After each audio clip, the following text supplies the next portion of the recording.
Ayushman card मिला, कहा हाँ मिला। हिंदू मुसलमान हुआ, कहा नहीं हुआ।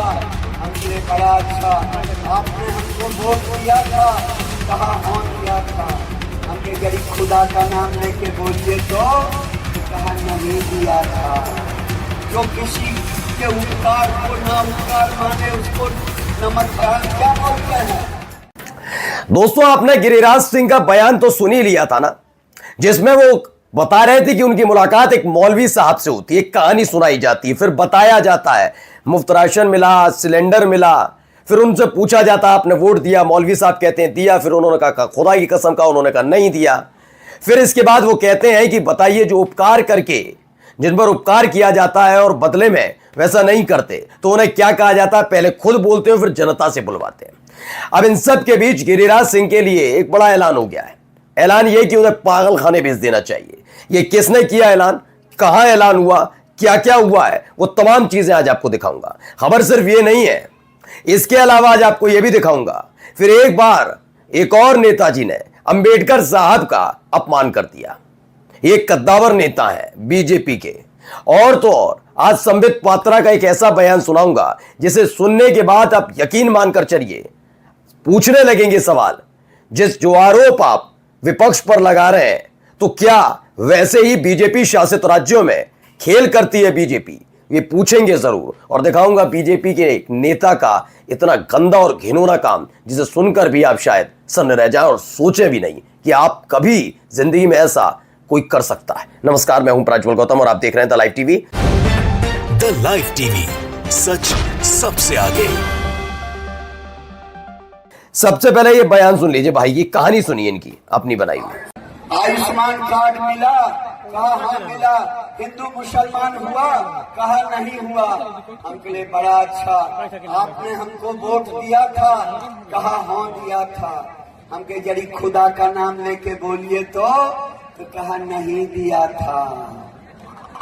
हमने कहा नरेंद्र मोदी ने गाली दिया था तो नहीं, हमने गाली दिया था तो नहीं। मैंने कहा तो मेरी गलती क्या थी। जो किसी के उपकार को ना उपकार माने उसको नमक क्या बोलते हैं।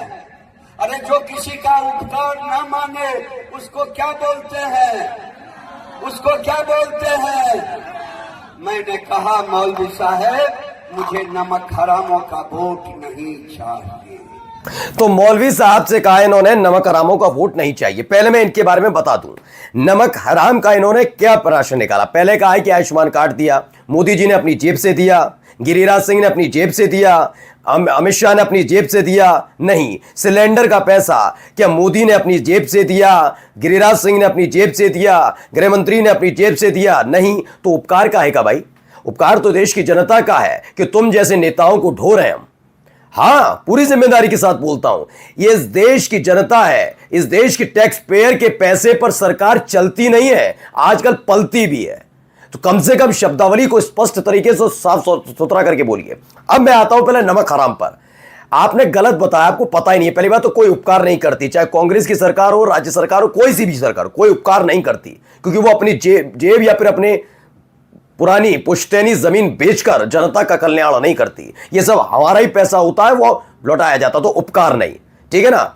अब बात आई नमक हराम पर, तो जरा इसका विश्लेषण मैं भी आपके सामने कर देता हूं। ये कौन से मिनिस्टर है मालूम आपको? Textile minister. अभी हाल ही में ट्रंप ने जब टैरिफ वाला खेल किया था ना, टेक्सटाइल पर जो क्षेत्र होता है उस पर भारी भरकम नुकसान हुआ था, उसका बहुत हालत खराब हुई थी। क्या कभी इनके चेहरे पर, मोहरे पर चिंता जताई देखी हुई? क्या कभी आपने टेक्सटाइल को लेकर इनकी तरफ से कोई बयान आते देखा? कभी आपने सुना या देखा कि इन्होंने एक बहुत बड़ी योजना टेक्सटाइल के लिए चला दी हो? नहीं। हलाल झटका, अफगानिस्तान, पाकिस्तान, मुसलमान, ये मौलवी, नमक हराम, यही काम जानते हैं।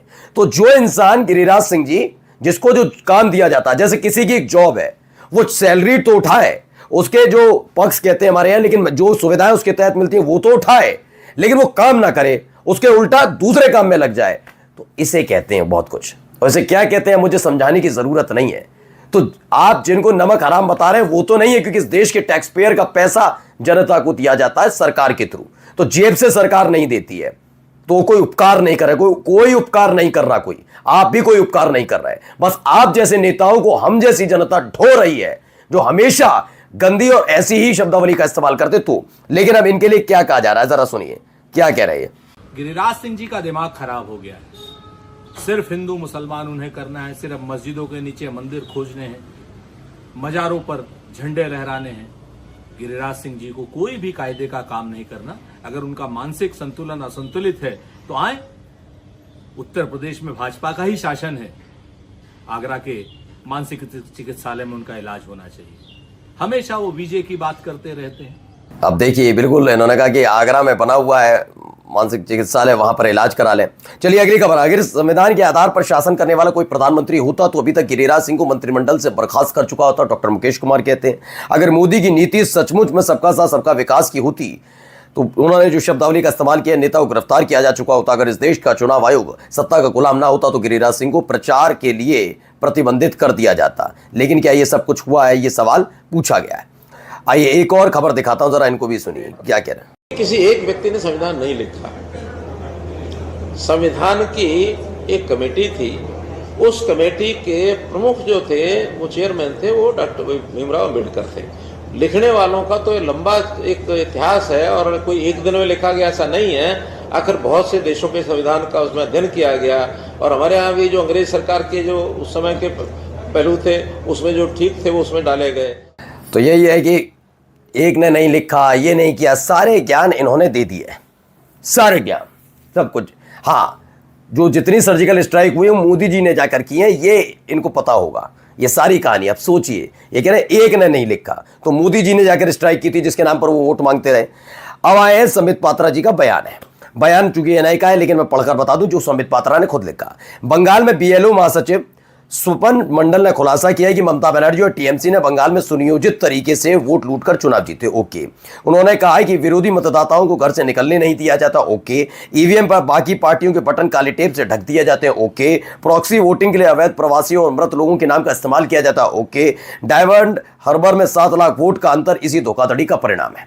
कितना अच्छी बात बताई। हमने लोकसभा चुनाव के दौरान बीजेपी के कार्यकर्ताओं को एक ही बार में वोट कास्ट करते हुए देखा था ना, उनके परिवार वालों को, उन सबको देखा था, याद है ना। यानी कि अगर ममता बनर्जी, मैं मान भी लेता हूं उनका बात, संबित पात्रा झूठ नहीं बोलते, यानी जो काम टीएमसी पश्चिम बंगाल में कर रही है वही काम बीजेपी ने महाराष्ट्र में भी किया, वही काम हरियाणा में किया, वही काम उत्तर प्रदेश में किया। ये काम आपने ही किया ना, और वही काम दिल्ली में किया क्योंकि मशीनरी भी दिल्ली के आप ही के हाथ में थी। ये आपने किया ना, खुद पोल खोलने आ गए कि हाँ भाई ऐसे ऐसे हो सकता है। अब जब कह रहे हैं तो भैया मैं तो बिल्कुल मानता हूं कि हो सकता है। संबित पात्रा झूठ नहीं बोलते कभी। आइए, पूर्व केंद्रीय मंत्री हैं आरके सिंह, उन्होंने मोर्चा खोल दिया एनडीए के खिलाफ, कई सवाल पूछे हैं।